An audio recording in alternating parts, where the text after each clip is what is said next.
tell us what's coming and that we better get ready. And we've had to sort of adapt and modify our plans as the situation has changed. Just a couple organizations that I'm a member of. One of the big ones here is this Clean Plant Network. Really important program that's in the Farm Bill, which has provided, I know, money for you guys here in Texas to help get your budwood program going. And just really happy to work with that group. So who is Four Winds? Four Winds is, again, we specialize in dooryard trees, so we're a little bit different than I know a lot of you guys are. It's a family business that started by my great-grandfather back in 1948. And when he came out to California, he was kind of a visionary, and he foresaw that there was going to be this big population boom in California after World War II. And that's what a lot of people who weren't from California identified with the state was orange trees. And if you could figure out how to put these things on a small rootstock and make them appropriate for a backyard, he thought, man, we might really have something here. And the rest is sort of history. We do about 65 varieties in our main collection, but we have over 100 in our total assortment.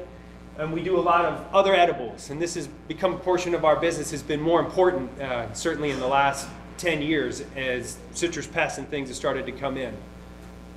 So we have 3 locations in California, and we're all in Northern California. So again, we're kind of talking about the point of isolation. This box here represents the main citrus growing region within the state, and we're up there for a reason. The business originally started over here on the coast. It's where my great-grandfather moved. They wanted to start working in an apple orchard, and it's when he started researching apples he figured out you could put those things on dwarfing rootstocks. And he thought, wow, you know, let's get down closer to where the citrus growing region is. And this is a little low, I know, for you guys, but back in the 30s, 40s, and 50s, all the citrus in California was done down in the south, San Diego, Orange County, LA. Very great climate for growing citrus. Nice, good, consistent, warm weather.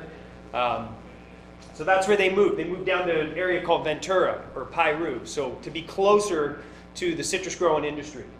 So this is some early shots, and I got a kind of a historical chronology. So this is my grandmother. This is in 1954 in Piru, growing in the 1-gallon metal cans. It's a shot of what the nursery looked like, just kind of outdoor field production. Shot of my 2 aunts, you know, and again, metal pots.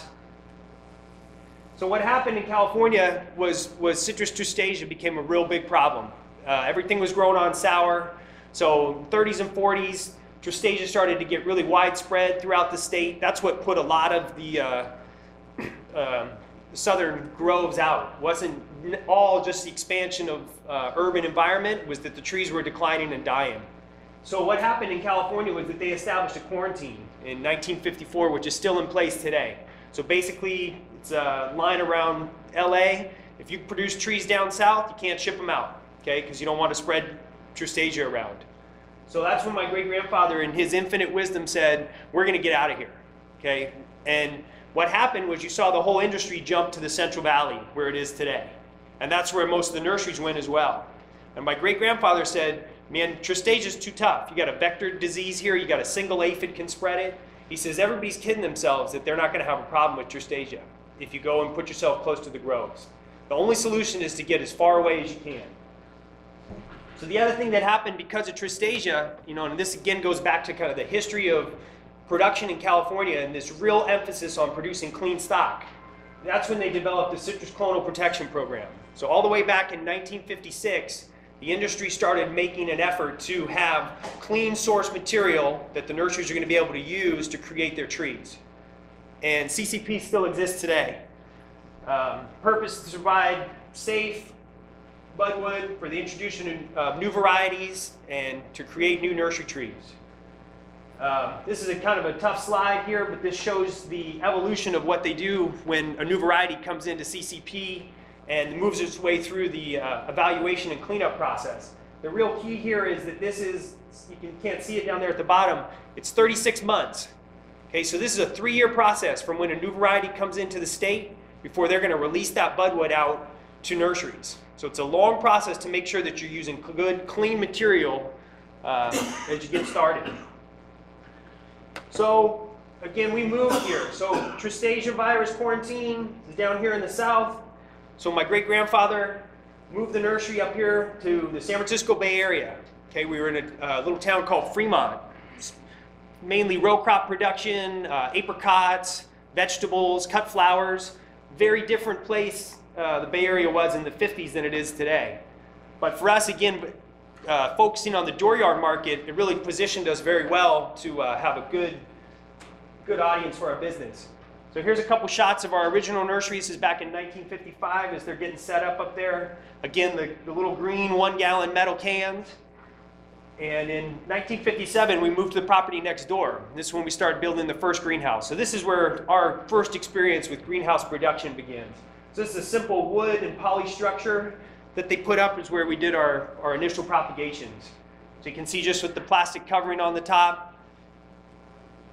This is what the nursery looked like in 1961. You can kind of see what the area looks like around it. You can see just a few homes kind of starting up over here. This was the back of the nursery in 1961. We did a lot of stuff in lath houses just to kind of harden stuff off. But we decided we need to start getting some more greenhouse production going. So we put up the first structures in 1962. This is just a regular wood and poly structure. Put poly on, man. That's what I remember as a kid growing up. It was a fun job. You have to climb up there every summer and roll the poly out before the winter. It was a real mess. We're glad to have moved away from that. So one other thing I want to talk about that's a little bit different with the way we make our trees is that we actually use vegetated material for our rootstock and vegetated material for our scions.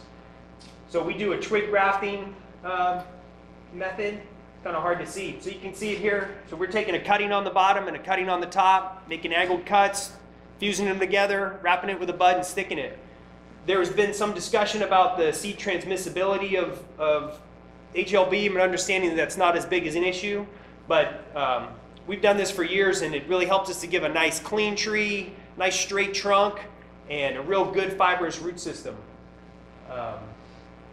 Propagate up on benches. You can see these are wooden flats. This is the way we all used to do it, right? Grow them in the wooden flats and you have to pull them apart. Before we really had a lot of containers. Mist production, help keep that humidity up inside the building. And then this is a shot here in the mid-60s of what our nursery looked like in Fremont. So we've got about a 1-acre poly structure here. We've got our little propagation structure down here at the bottom. Up until 2008, this was it for us in terms of greenhouse production. Okay, basically bring the liners out of the little house, you harden them off, push them in the big house for a little bit, and then they go outside and get finished out in the field. Just a shot of the poly house there in the 70s, a little shot of the metal cans. So in 1979, we needed to expand. So we took a little corner of that poly structure and we created another little propagation zone. We added polycarbonate to the roof at this time, but still, you know, on benches, mist production, again, same sort of thing. So what I'm trying to show you is kind of this, we've done it the same way for 30 years, right?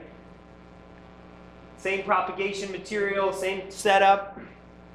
This is 1984, this is me getting my start in the nursery business, helping to build some benches. So in 1988, we're ready to expand. Okay, our business is growing, there's some more opportunity. So again, we wanted to seek out an isolated area where we could do production. So we set up a growing ground up here in a town called Winters. This is just outside of Davis, kind of towards Sacramento. Very remote, okay, there's no citrus around there at all. This is an early shot of the nursery, and it's too bad it's so low. We started planting out here, they put in about 50,000 trees, and we had the first winter came, and it turned out it was way too cold to grow citrus out there. This is a little grove here that was there, and you can see this is all defoliated. You can see here it's got foliage, defoliated. So the point of this slide is that we've had to learn over the years to adapt our growing practices based on lots of factors. Okay, first we had to move because of Tristasia and relocate. And now here we've had an environmental challenge that posed itself. So what we learned is we had to put up structures, okay? And so these are just simple pole and cable shade structures, just using to modify the heat and then also provide some winter protection. So this is 22 years later. Again, it's too bad it's down low here. This is where that original block was, but this is now a 16-acre nursery, and it's all contained inside these kind of pole and cable structures. We've seen some examples in Florida where people have modified pole and cable to put on screen and adapt that for production. Another shot of the nursery there.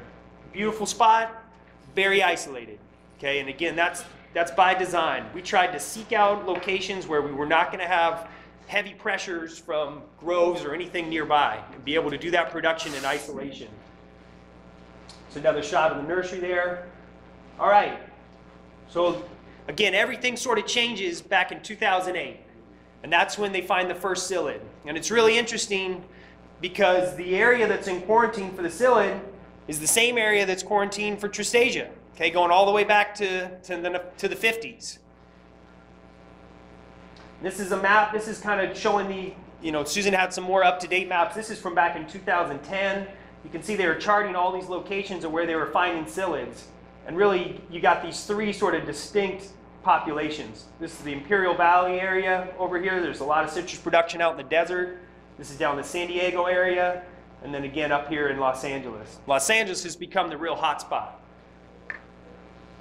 So the other thing that happens in 2008 is that they had the first international research conference on HLB that took place in Florida. So after that initial find in August, my dad and I decided we got to go out there and we got to learn about this. And that's something I really encourage all you guys to continue to do. Participate in the educational opportunities that present themselves. We learned so much on that first trip to Florida. We went and toured nurseries. We saw what people had done. We came back from that trip with a much better understanding of how HLB works, what it was, and what we were up against. And we had some ideas, at least in our heads, of maybe what we wanted to do to move forward. So this conference is going to take place again in February, 4th through the 7th in Orlando.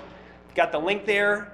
It's science. It's a scientific conference. It's tough, man. You sit in this conference room and about every 15 minutes another presenter comes up and gives you another presentation. But there's so much information and there's so many things happening that you really can be on the cutting edge of what the latest news is and what the latest opportunities are.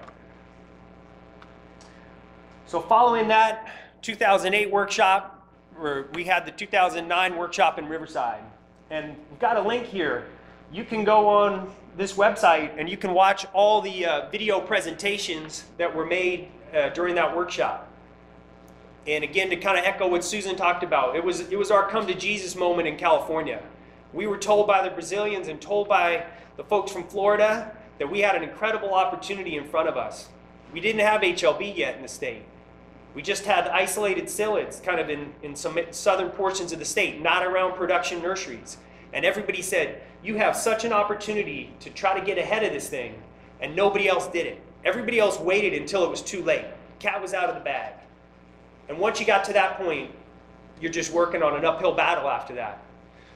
So there was a lot of discussion amongst the industry about what we wanted to do. There were certainly people who were not in favor of moving forward because we didn't have HLB. All we had was the psyllid. Psyllid by itself isn't a problem. But as a result of this meeting, we started working on developing our regulations. Several nurseries went out of business. People who were generational nurseries, just like us, people who have been doing this for 50 years, decided that they'd had enough, they weren't going to move forward and comply, and that was it. Again, just to echo a big thing, insect-resistant structures, okay? And then also that we're talking about our mother trees and our increased trees. That's all the regulations covered. It did not cover nursery stock. That was a big contentious point, and it was really the general ornamental nursery industry, the other fruit tree producers, not related to citrus, that had real problems that we were proposing moving all the citrus nursery stock under production. And it's interesting to note that for a lot of the citrus nursery guys who are located in the Central Valley now, Tristasia is starting to become a problem in California.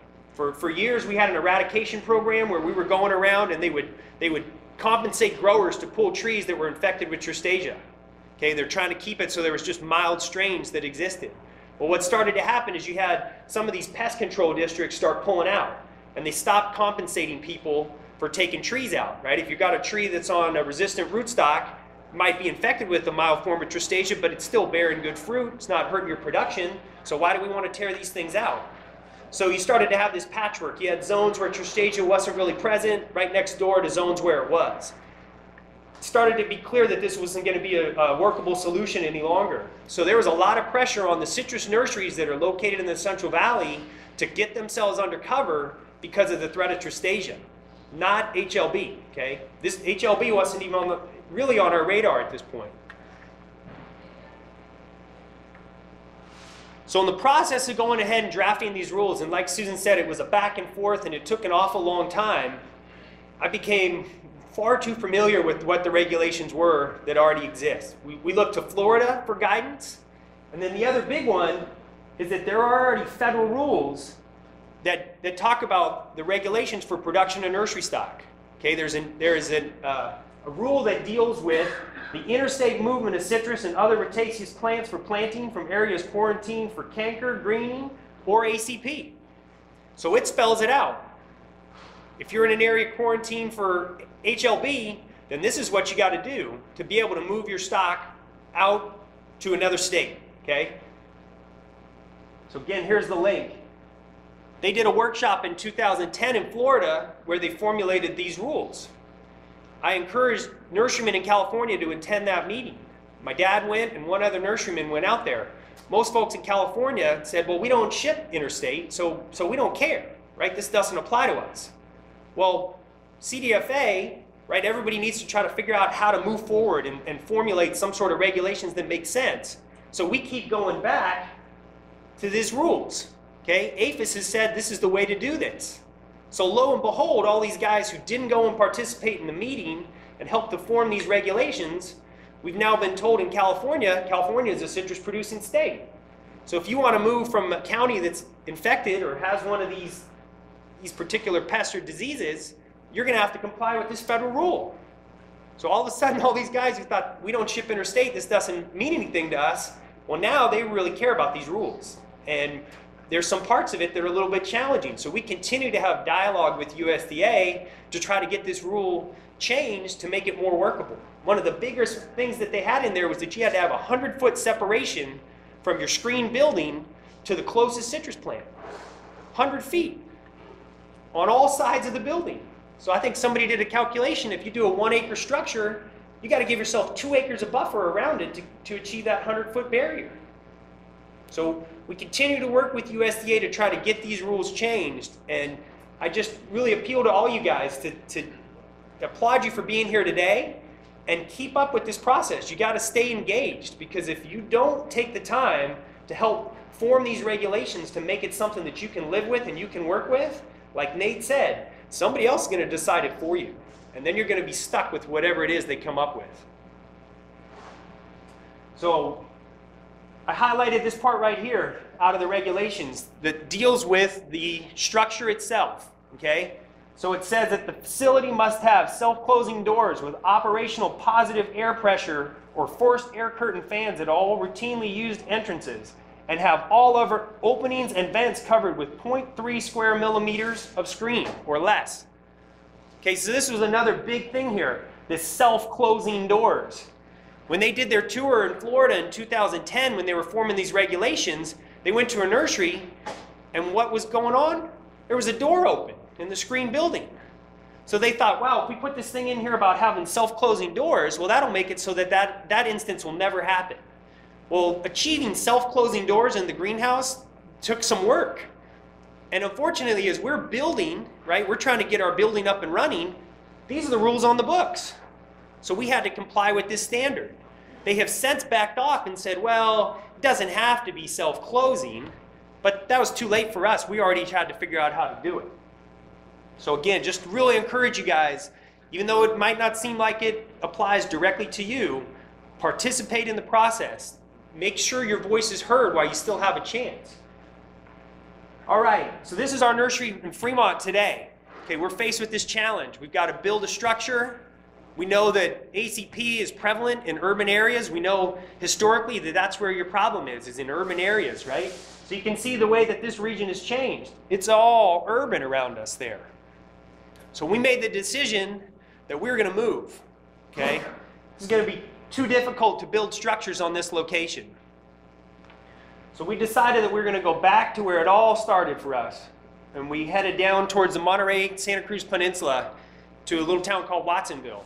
Watsonville is an agricultural community. They do, I think 90% of the fresh raspberries consumed in the US come out of Watsonville.